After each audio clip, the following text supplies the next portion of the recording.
I think the vice versa part is actually where it got super interesting, where we had experts in community health care in sub-Saharan Africa coming back to the US and saying, some of these models are actually really quite effective for communities across the US. We have such a kind of strong infrastructure around medical education as an example, but like not everything requires a medical degree. And if you have the right technology and the right community partners and the right level of trust for better care, there are ways in which you can create much better outcomes for people through a different model of care.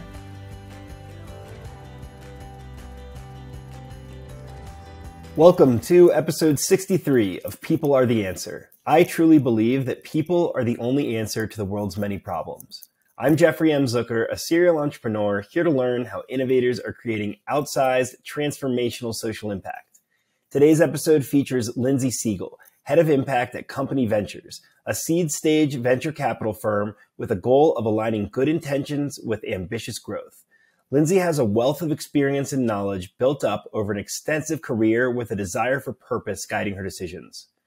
Lindsay and I discuss her early career and how a few different leaps of faith had incredible impact on her career path and worldview, her work with early stage startups and helping them ingrain impact and good values into their businesses, tackling the racial wealth gap, and much more.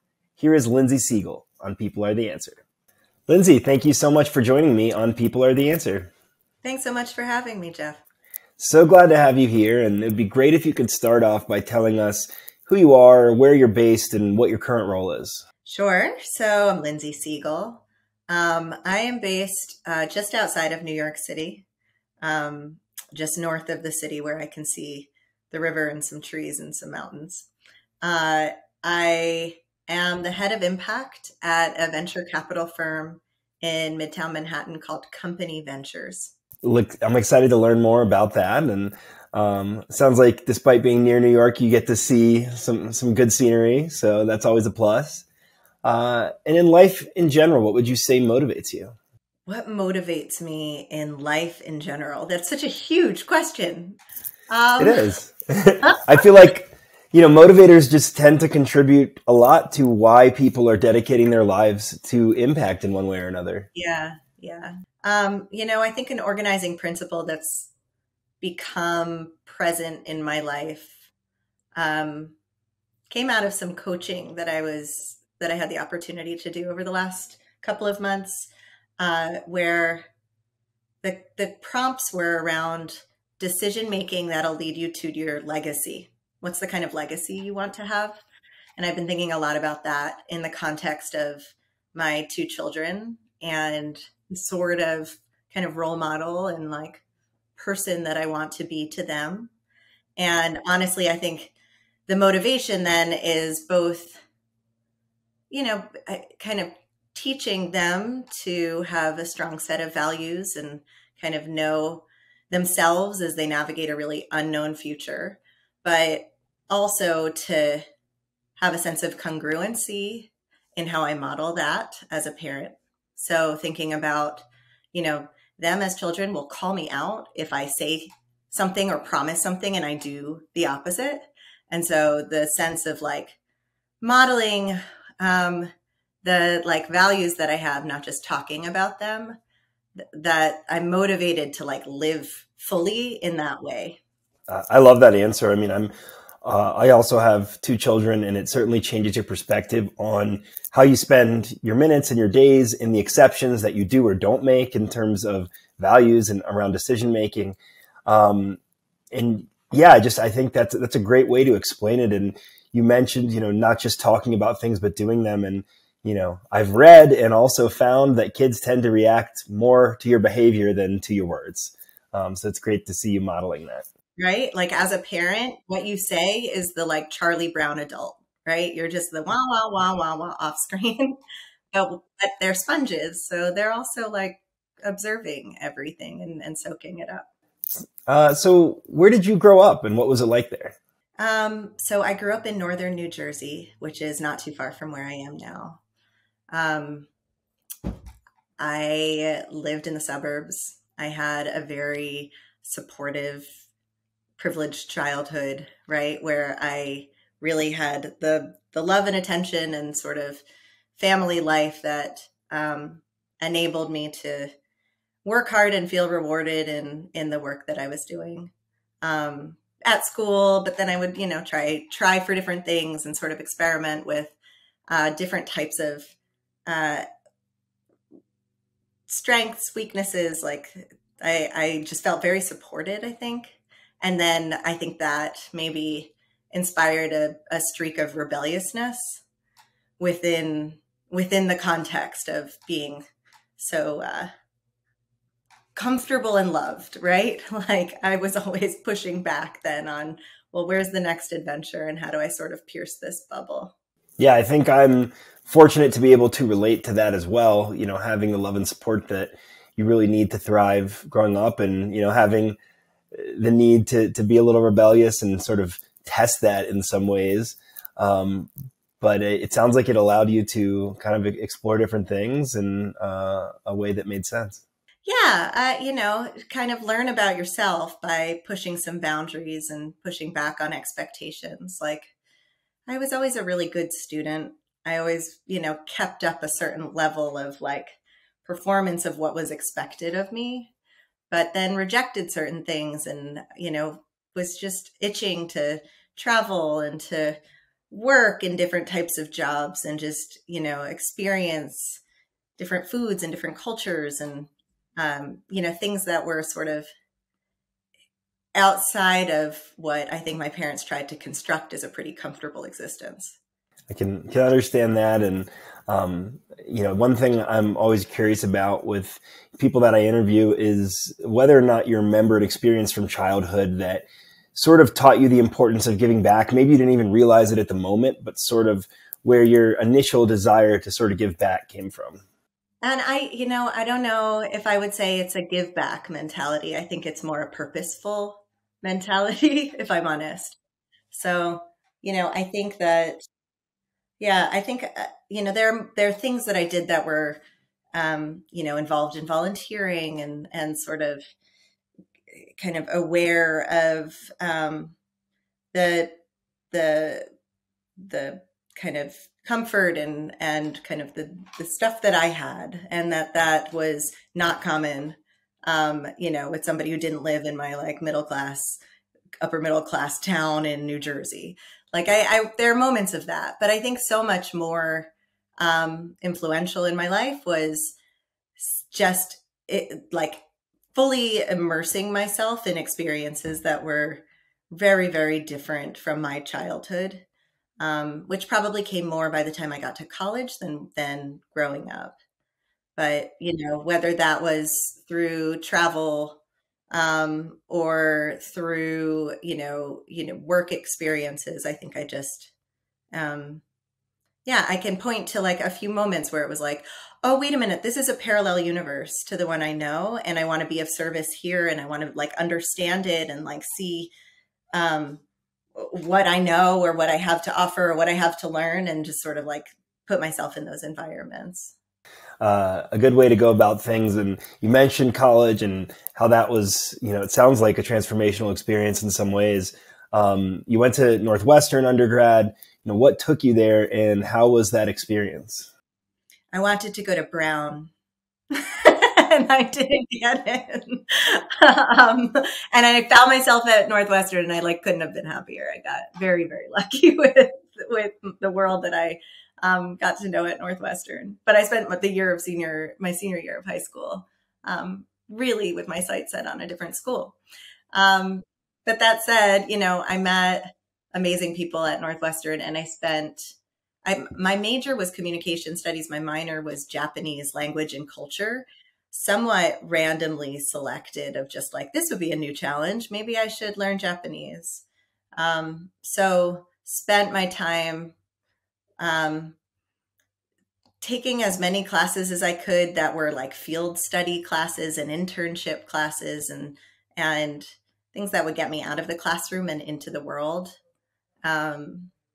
Working at restaurants throughout my college career, study abroad in Japan, there were just like, it was kind of this sense of adventure of just like, I don't know anything about the world. Let me go see what I can absorb. And I loved being in Chicago. I was very involved in the music scene and kind of just soaked up the culture of being adjacent to a big city like that.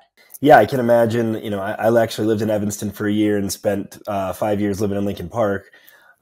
So yeah, I can certainly relate to the great music and the culture in Chicago. And I think that you also mentioned working in the service industry. It's something I did as well. And I think that can be incredibly valuable in terms of personal growth.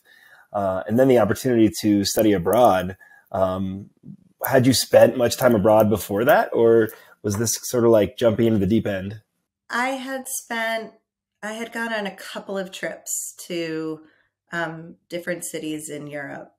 But going to Japan was like absolutely mind blowing.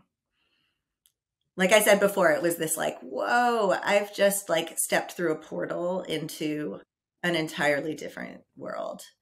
And just being able to like observe American culture through the lens of friends in Japan, being able to obviously like soak up Japanese culture and history and the language and the nuance, and just, barely scratching the surface of any understanding. But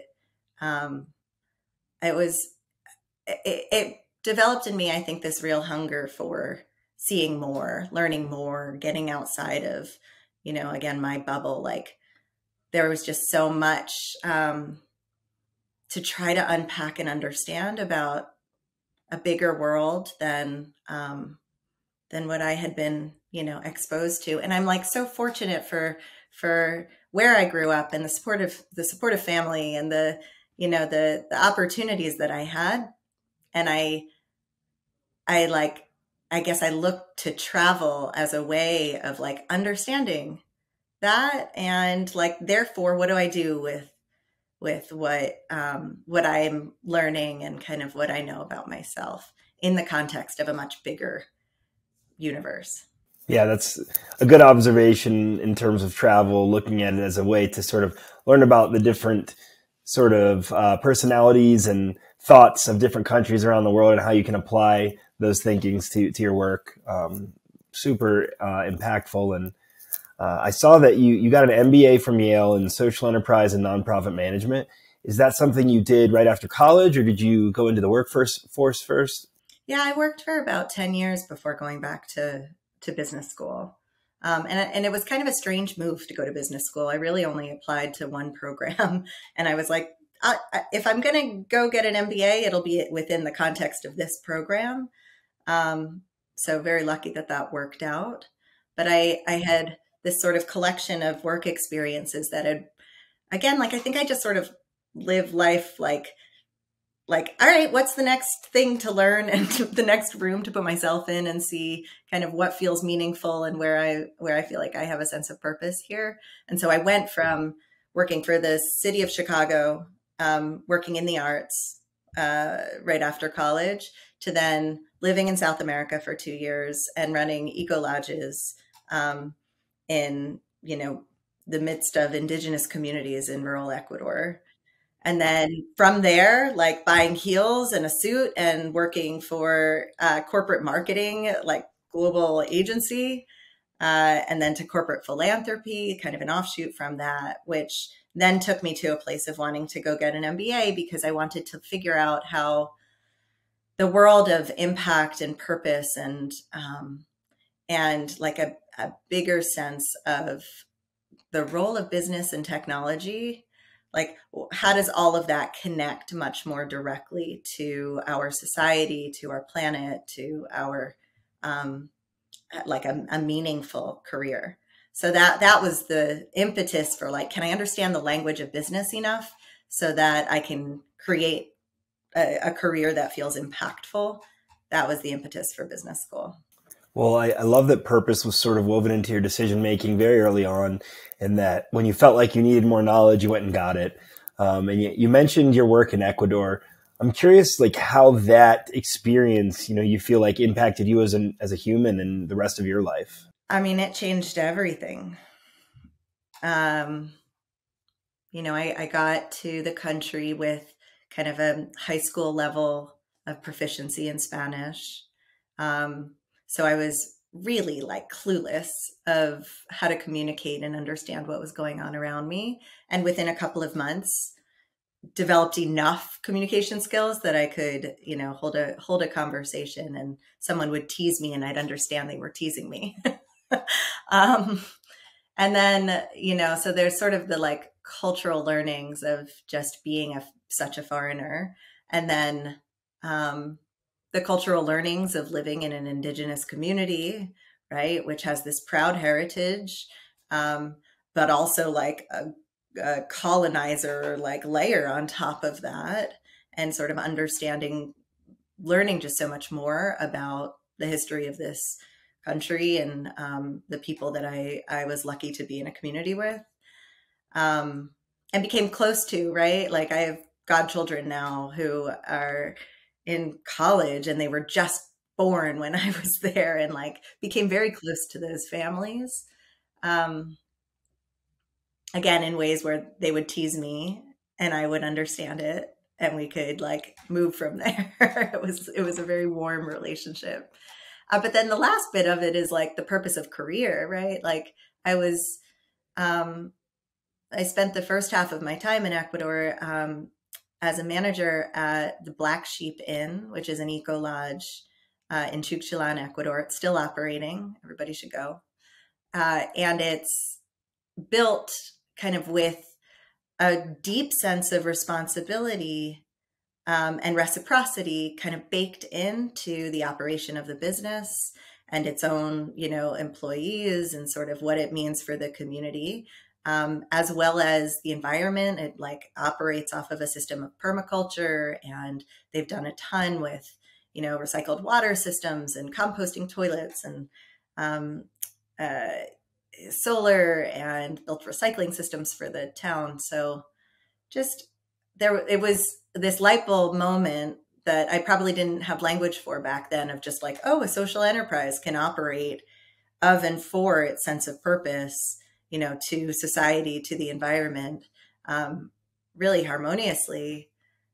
That like, I think became the thing I was looking for. Right. So like, then I came back into the New York City, into the world of corporate marketing as a moment to learn, but like very clearly of a totally different design of what work felt like and sort of what life felt like, right?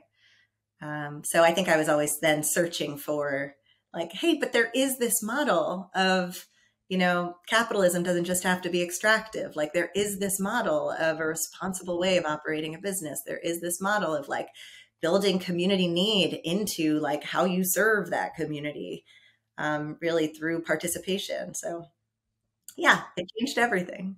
Yeah, I know, absolutely. I like that vision. I mean, for me, certainly business, philanthropy, whatever way it is, there's always opportunities to create impact, to make mutually beneficial decisions for everyone involved, and that's the direction I try to go. It's cool to see how that sort of came into your perspective, and how do you feel that your time doing communications and strategy in New York, affected the next steps of your career?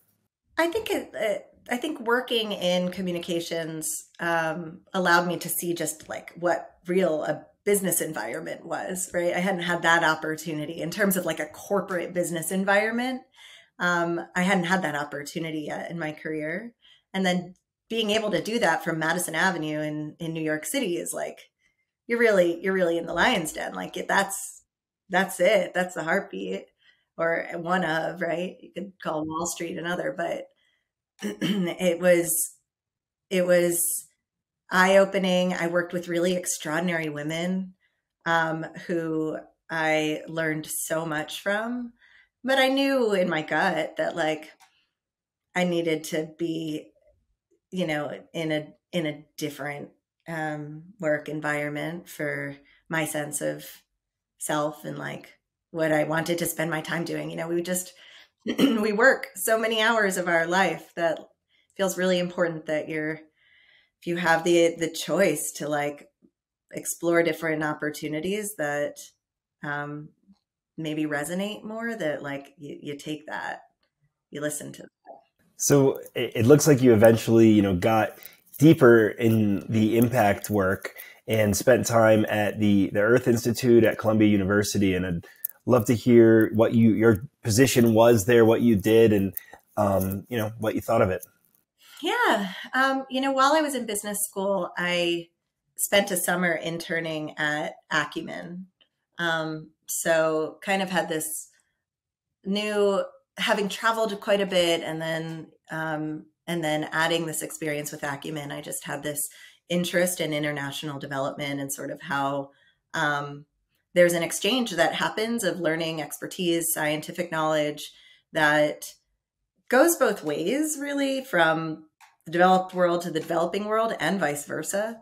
And so my time at the Earth Institute was super interesting. Like, much of it was taking the expertise that had been honed by these scientists at Columbia, whether it was, microgrid solar installations or, collecting household data for the sake of improved distributed healthcare. Like, there were just all these different types of interventions that were being studied at this university. And so then the idea, I was the associate director of the Center for Globalization and Sustainable Development, which was really just trying to be this policy bridge between the expertise of the university and governments in developing countries. I think the vice versa part is actually where it got super interesting, where we had experts in community health care in sub-Saharan Africa coming back to the US and saying, some of these models are actually really quite effective for communities across the US. We have such a kind of strong infrastructure around medical education as an example, but like not everything requires a medical degree. And if you have the right technology and the right community partners and the right level of trust for better care, there are ways in which you can create much better outcomes for people through a different model of care. So that wasn't the emphasis of the work, but that was like a big learning for me of the humility that's required when you are sitting at an institution like Columbia University, right? Where you have really amassed like global expertise on something, but truly that works in some contexts and not others. And it's so important to also be listening and understanding like what you need to learn from that seat too. Sounds like it was a great growth experience. Looks like you were there for over 2 years. And then you went to a position that I think sounds really cool at the City College of New York, working in the Zahn Innovation Center, starting off as the managing director of social entrepreneurship and quickly moving your way up to executive director. Yeah, I mean, that job was like the next really pivotal moment for me career-wise, where it was like I'd been collecting all these different interesting experiences in my career, but like I arrived at City College and I was like, oh, I see what feels really meaningful. I see like what I don't know yet, what I have to offer. Like I see how I can be a dot connector in ways that I think really have energized me since. So yeah, the role evolving into like the ED of this Center for Entrepreneurship meant I needed to know a lot more about tech and hardware startups and the B2B SaaS companies that were coming out of our incubator, and had to learn about how you teach entrepreneurship. But the biggest thing for me was, I guess, two fronts. One, like the merging of the worlds of social impact meets tech and entrepreneurship, that there are ways in which social impact startups need to fully understand the path to scale through venture capital and sort of like that degree of growth, and just the means of like navigating the finances of scale like that creates greater impact. So that's what a social enterprise does need to understand. But on the reverse, for a tech startup, it was such a eye-opening moment of like, why are we not having still conversations with these early stage entrepreneurs about what kind of company they're building? Who are the stakeholders that are going to be affected by this business? How are you thinking about your impact on the planet? Like, what kind of culture are you creating here? Is it inclusive? Is it like creating a better version of business? Because right now, at this pivotal moment of like just getting started with a new business, you have this opportunity to just lay a new foundation. And that got me really excited. So like that being the actual work, and the other part of it, of working at City College in particular, which is one of the 24 campuses that are part of the City University of New York public university system. You know, the majority of our students are first generation college students. They're not coming from very well networked, well resourced communities. And so landing a job in tech or landing a job at a startup or, you know, kind of any really like professional first step coming out of college changes that student's trajectory themselves and also for their families typically. So just that importance of helping students to navigate that world of like their first professional step after school, when they didn't have those resources coming into school, I thought was just like, oh, this is also such important work that I really want to dedicate myself to this too. I love personally working with startups. I'm very engaged with them. And so I can imagine what you were going through. And I love the principles that you were aiming to instill within these startups. And, you know, one thing I especially like about impact businesses is, you know, on many episodes, any regular listeners out there will know I've said this before, but I'm not a huge proponent of the nonprofit versus for-profit. You know, I think we should create sustainable organizations that create positive impact. And not for everything, but for many things, business offers better levers for that, and utilizing market forces to create impact can go such a long way. So I love what you were doing there with the startup incubator, and these learnings, I'm sure, took all of these people incredibly far. And I saw that, you know, after your 4.5+ years there, graduated startups had raised $32 million, filed 37 provisional patents, and hired more than 400 employees in New York City. Those are awesome stats. Yeah. And some of them continue to go, right? Like, yeah, not every student entrepreneur is going to succeed, right? Like not every entrepreneur, less than 5% of the whole market actually succeeds, but there are a couple of runaway successes that came out of the program that are really exciting. I just think like the impact of building a better company hits every part of like what, I don't know, feels like we need in society. Like we rely on businesses for every piece of our lives, and to think about a future where those businesses all operate with a higher set of standards and a stronger set of values, could really shift, I think, where we're going. Yeah. So I love working with startups. I love it.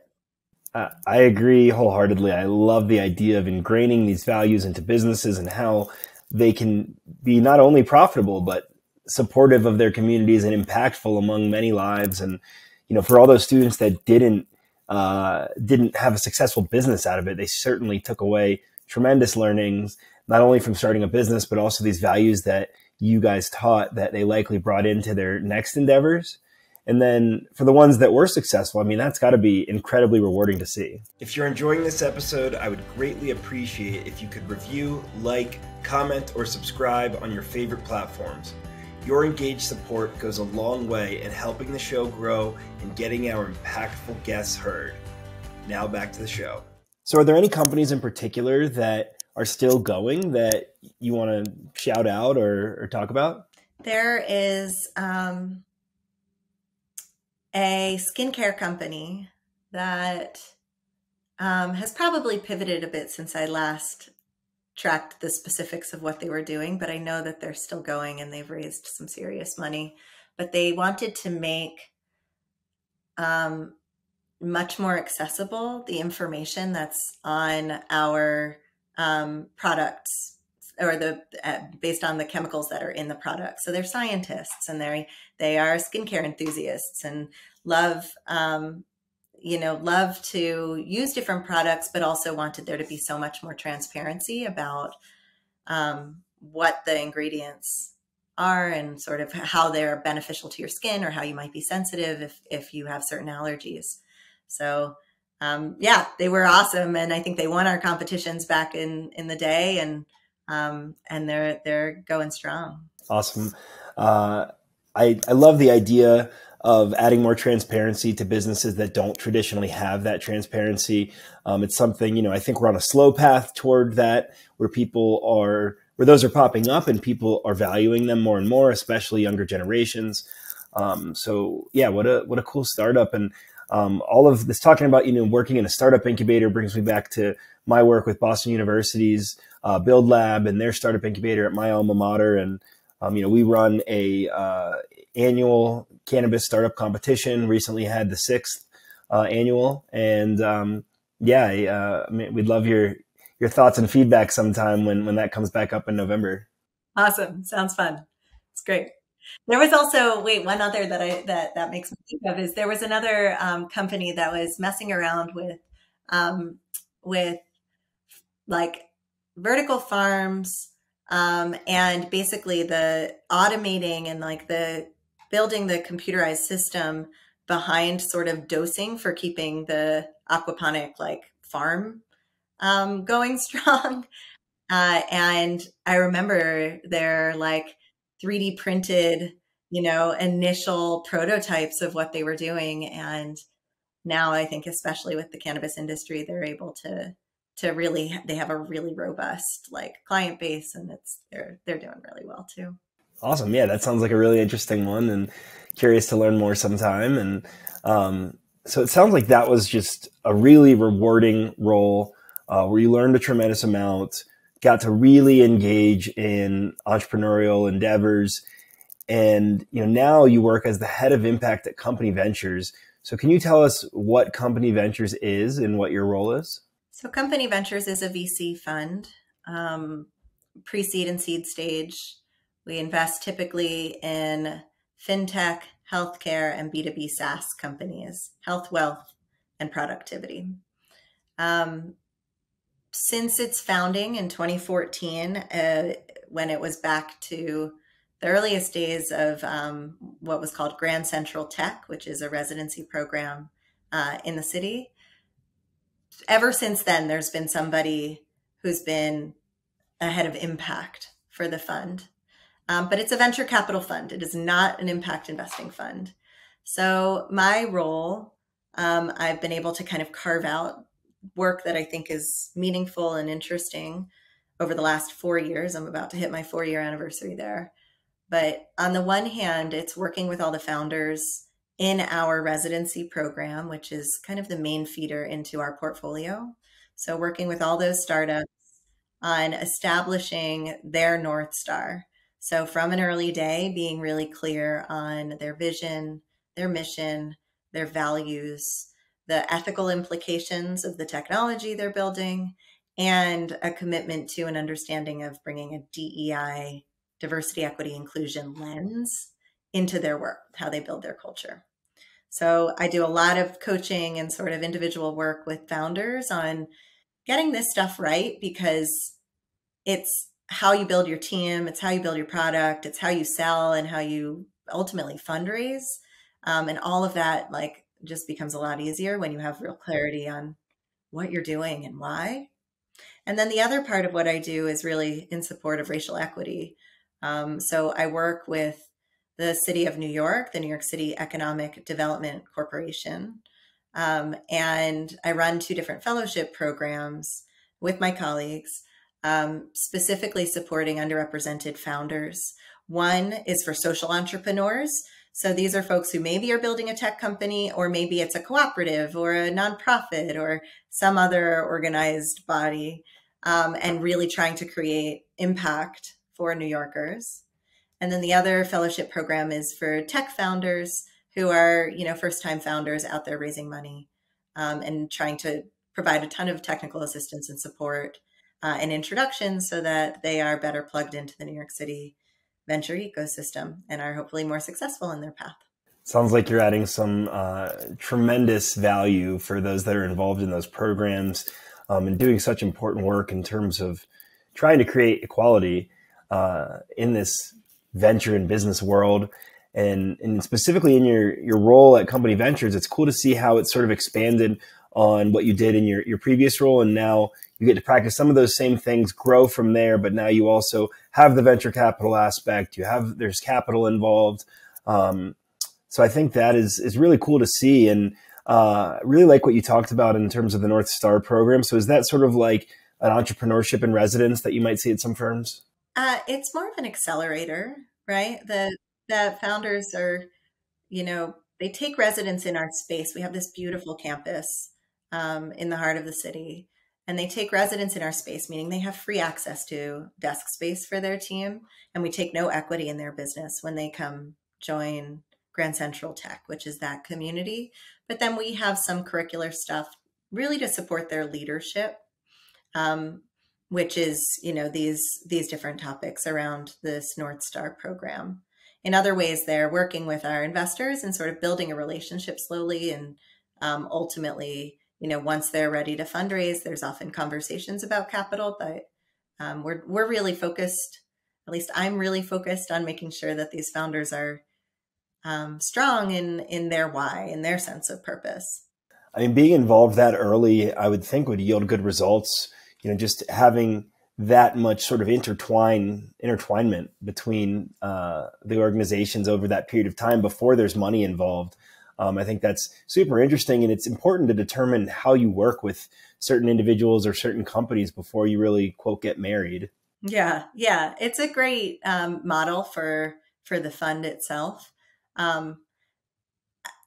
And having this opportunity to work with founders on this kind of purpose-driven work, I think getting that into their heads really early on, even if you're just planting the seeds and they're not fully able to execute on everything fully, planting those seeds, I see it evolve. And I've seen over the last couple of years, founders raising subsequent rounds of really extraordinary amounts of capital as they grow their team and they're building these companies, and front and center is this sense of purpose and their values. So it's cool, it's cool. I feel like when I worked at a really big company, it was really hard to imagine culture change or this kind of new vision of what the role of business might be in society. It was too much for me to be like an agent of change within a really large organization, but to lay a foundation with someone and help them get it right from the beginning just feels personally like, oh, this is a good moment for us. Yeah. What you're talking about just really, really resonates with me. I love working with early stage businesses and teaching them how I've tried to ingrain important things like impact into my work, and, just seeing if we can rub off on them a little bit. I love that, Jeff. When you're talking to student entrepreneurs, what gives you hope? What are the moments where you're like, oh, we're going to be all right? Generally, it's just, despite the negativity in our world, the students I work with tend to have a pretty positive outlook. And additionally, just their values are aligned better than I ever would have anticipated. When as someone that's however much older than them, thinking of what sort of younger society is like. I mean, at least the ones that tend to be interested in entrepreneurship tend to have a really positive outlook. Yeah, there's just inherent optimism in an entrepreneur. Like, you're crazy. You think you're going to make this happen? You are off the deep end there. But that comes with a hopefulness that is contagious to be around. It really is. There's something about being within that community and together with all these people taking these risks, and the confidence that it gives you and the excitement around it and the energy that excitement gives you to put effort into the work. Yeah. I'm with you. I'm curious, how do you choose who is going to be invited into the program? So I'm more part of the selection process for the fellowship programs that I run. And for that, it's really the sense of purpose of the program. So City Fellowship supports social entrepreneurs. We are looking for extraordinary people in New York City with proximate experience to the problems they're solving, right? Like they know these problems and they're bringing really interesting problems forward that they are determined to figure out. And that those are generally in the categories of creating greater economic equity or climate justice. So there's people who rise to the top of like lots of activity in these areas that are just like magnetic, and you want to throw every resource you can at them and make all the introductions. So that's typically what we're looking for from the social entrepreneurs. And from the Boost founder fellows, which are the tech entrepreneurs from underserved communities, it's not so different. There's the combination of like lived experience and an ability to tell their story and have like this optimistic, like big idea vision that I think comes through as you get to know people through a selection process. And so that's it. I really like what you said in terms of finding people that truly know the problem. It works so much better than someone just seeing a problem that they have nothing to do with and trying to solve it. I mean, knowing the intricacies of an issue goes such a long way. And I like that sort of bottom-up approach of solving problems. I think it's one of the more impactful ways to truly, get past something. And so I'm really glad to know that's part of the process. Yeah. I also, personally, I think that there are problems that are worth solving, and we have not tackled them, right? The funding disproportionality in the tech sector is just obnoxious. It's appalling. And it's horrible, and it's not gotten better. So that means that there's a lot of incredible entrepreneurs out there who are not being heard, whose ideas are not being heard and like respected, and who are solving really deep, important problems through technology in ways that are beautiful and innovative. So I'm excited to be able to support that slice of the tech sector where it feels like, let's pay attention to what we've missed. Our job as the venture capital community is to look for the real disruptions, and we haven't tapped into the majority of the population in being problem solvers. So why don't we do that?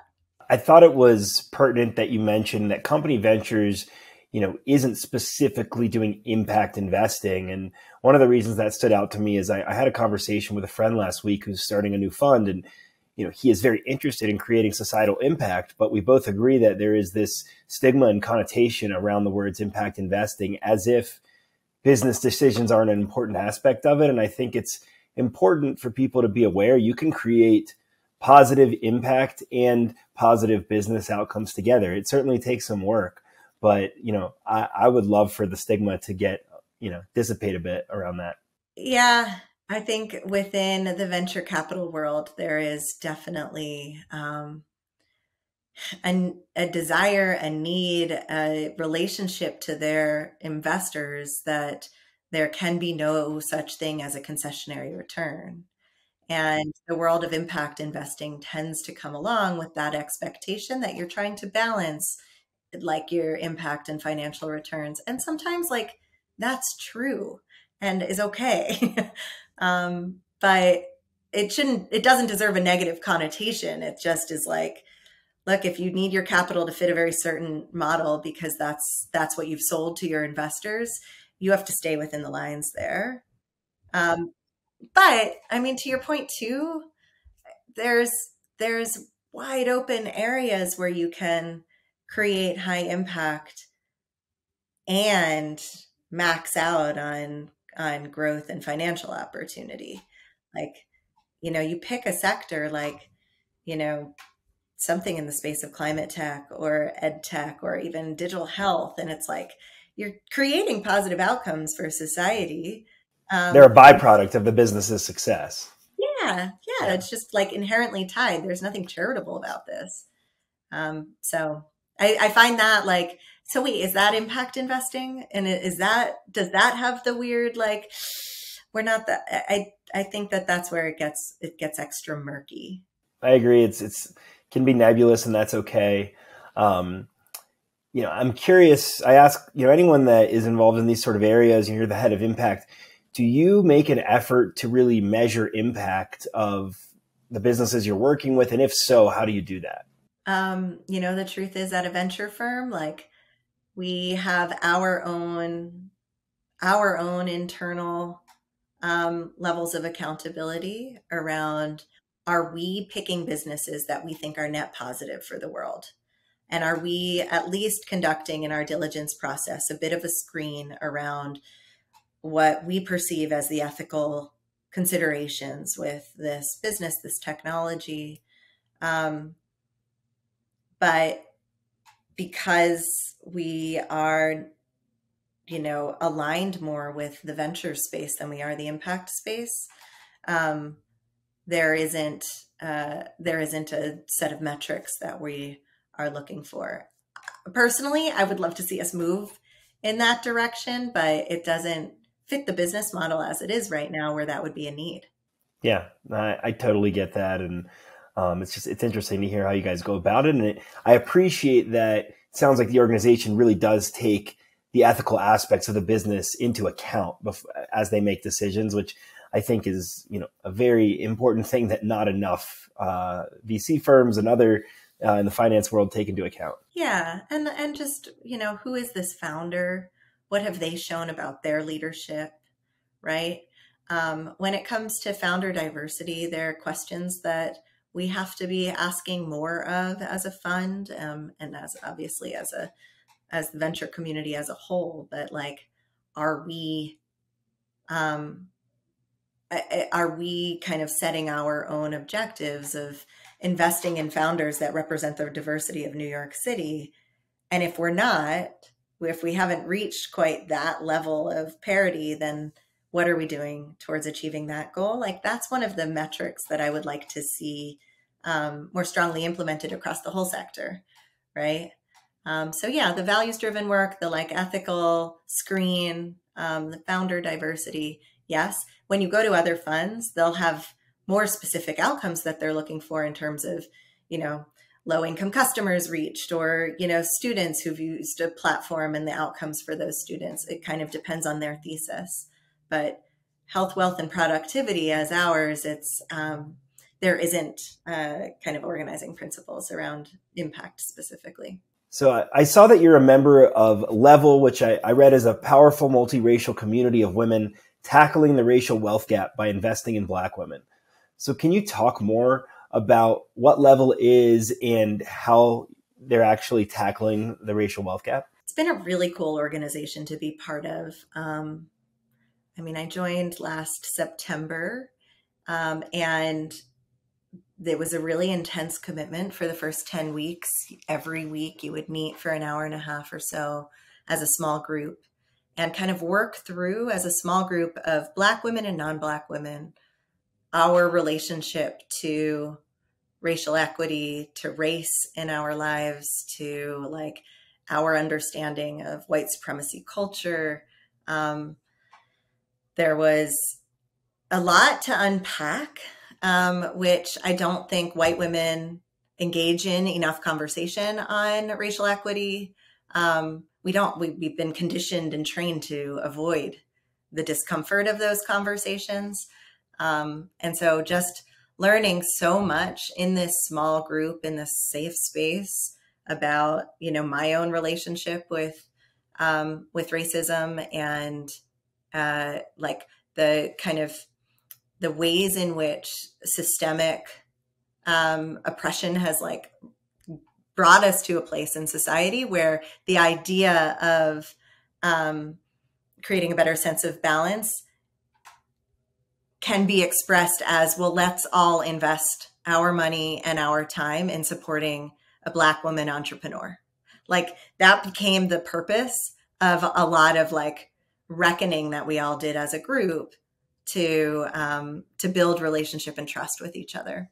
So yeah, it was very cool. I met extraordinary women, and then we have invested in this entrepreneur that now we are supporting financially and through our time and expertise in helping her get her company off the ground. So it's a very cool community to be part of. It's just like outside of, you have to unlearn so much of what you learned in your childhood in order to have any sense of self as a white woman. And so it's been an incredible learning. Yeah, I mean, it sounds like a really cool community doing really important work. And, I have been happy to see the growth in female Black entrepreneurs, but obviously it's nowhere near where we need it to be. The capital's not funneling anywhere near as much as it should, but it's amazing to see communities like this pushing that in the right direction. For sure. For sure. I think there's so much need to just move money, right? Like that we have money concentrated in some parts of our economy and with some communities, and that enables so much opportunity and optionality that we just need some redistribution going on. Couldn't agree with you more. And you've done some really cool work over your career, seen a lot. And I'm curious if there's any story or stories that really stick out when you saw how much your work was truly affecting change or affecting someone's life. So one of my students when I was at City College, this extraordinary young man named Mahmoud Kait, he was building a startup and then experimented with another company. And I got him involved in this program called the University Innovation Fellows that's run out of the Stanford D School. Just broadened his horizons in ways that I think kind of he had it in him to become this star, but kind of gave him some opportunities to shine, right? And just like last month, he now works for a major consulting firm, and he came leading an innovation tour with faculty and like senior administrators from a different school, but their innovation hub. And just seeing him in his professional environment with all of these kind of big thinkers and his team around him, like just supporting him as a colleague, was just very, very cool to see how, I don't know, how the moments that we had together while on campus, I think, created some opportunities for him to find this path that is like, I know it's had a huge impact on him personally, but like I was saying earlier in the conversation, I know it's had a huge impact on his family. It's just very, very cool when you work with a young person to see where they are a couple of years later and be like, you're doing it. You're on your journey, and it's surely is heartwarming and exciting to see and to think of not only the effect that your time together had, but then all the other people that their work is now affecting is just a great thing to see. Yeah. Yeah. So, I mentioned earlier, I really like how purpose was driven into your decision-making relatively early on. And I'm curious, over the period of your career or before, has there been anyone in particular that's been an impactful mentor for you? There are a number. If I go back to my time in Ecuador, Andy and Michelle, the owners of the Black Sheep Inn, were people who lived with integrity, like deeply, and they had a challenging life because of the choices that they made, but they were true about who they were and the values that they lived with every day. When I came to New York, my boss at Omnicom was a woman named Karen Zahorsky, who saw my resume, and was like, I don't know how to make sense of any of this that you have done in your career. It doesn't directly translate, except maybe the communications degree, but you're interesting and you have a sense of adventure. So let's see how this goes. She was a great mentor. I've had a couple of really great bosses. Charlie Moore was my boss at the Committee Encouraging Corporate Philanthropy, and this was his kind of encore career. He was an Olympic athlete and had a big corporate life, and then ran the athletics department up at Cornell, I believe, and then took on corporate philanthropy as his passion. But he hired me in a similar fashion as Karen, where he said, like, I don't think you have the right experience for this job, but we're gonna get you there and we're gonna make you successful. And it's like, oh, to have that confidence from your boss, really, I don't know. Then you want to prove them right, right? Yeah. It gives you motivation and energy to there. But yeah, you do. You match their energy. That's right. Yeah. Yeah, that's awesome. I mean, it's really cool to see sort of the trickle effect of good people just sharing their knowledge and helping people out. And it's something that I think is really important for everyone to do. If there's people that you can help, especially on the career front, it can go a really long way. Yeah. So earlier you asked me about, my work with students, but if you'd like, this is the point at which you can ask me another question. Why do you do this? Why do you have these podcast conversations? Yeah, I mean, really, the main thing is I really wanted to help shine a light on people that are doing important, incredible work that many of whom often don't allow sort of that light to shine on them, especially in a world that's filled with negative media to show. For every negative thing, I think there's even more positive things going on that people are trying to do to make the world a better place. And for all the violence and anger in our society, there's so much good to counteract that. And, additionally, I wanted the opportunity to create some media that didn't have to deal with the barriers of entry of Hollywood that I deal with in my film business, and an opportunity to kind of establish my own thoughts and voice out there, and really just show people that other people are the answer.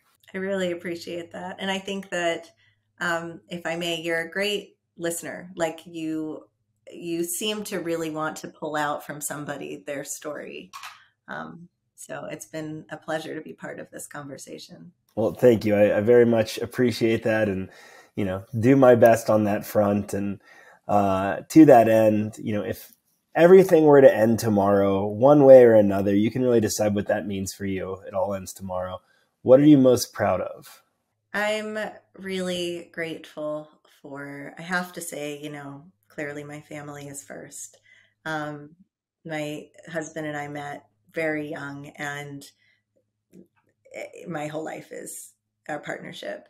And obviously the kids come after that. But I'm going to add one more, that I have had such the honor and pleasure to meet really extraordinary, optimistic, big thinking entrepreneurs that have taken challenges in their lives or, unique experiences that they have had and turned them into an engine for change. So there's some extraordinary people that I,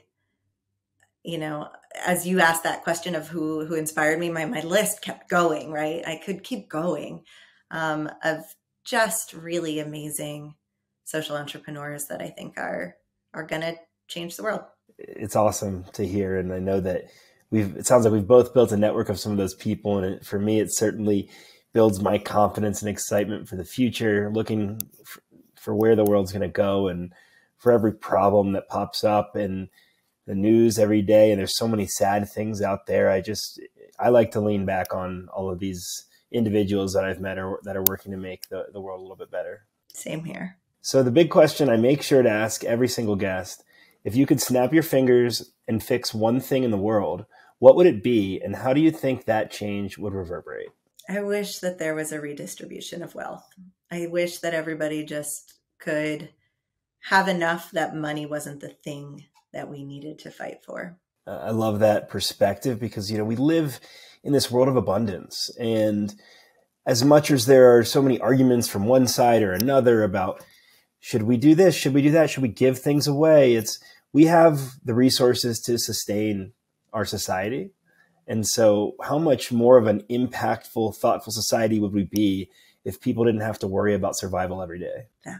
Yeah, I can really appreciate that. So I thank you for sharing it. Thank you. Thanks so much, Jeff. This has been a pleasure.